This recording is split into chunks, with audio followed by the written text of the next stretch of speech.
हे भारतीय आहारामध्ये शेंगदाणे हे पहिल्यापासून आपण खात आलेलो आहे आणि शेंगदाण्याची चटणी सुद्धा किंवा भाजीमध्ये सुद्धा आपण शेंगदाणे टाकतो. तसे खाण्यामध्ये पीनट्स हे आपल्या खूप चांगले असते. पण जसे ओबेसिटी वाढत गेली किंवा हेल्थचे प्रॉब्लेम व्हायला गेले तसे मार्केटमध्ये नवीन नवीन प्रोडक्ट यायला लागले.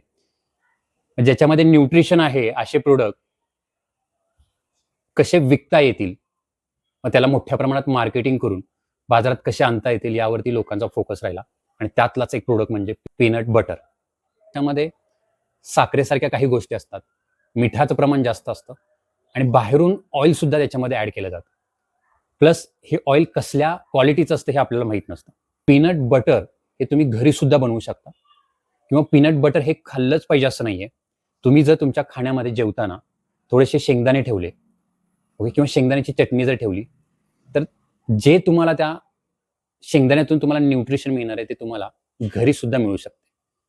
त्यासाठी बाजारामध्ये वेगवेगळ्या फ्लेवरमधले जास्त प्रमाणात ऑइल ऍड केलेले किंवा साखरेचं प्रमाण असलेले जर पीनट घेत असाल तर ते न घेता तुम्ही घरी पीनट्स खाऊ शकता, शेंगदाणे खाऊ शकता.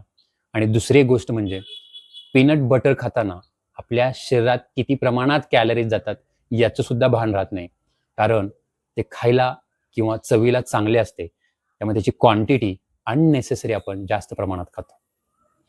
धन्यवाद.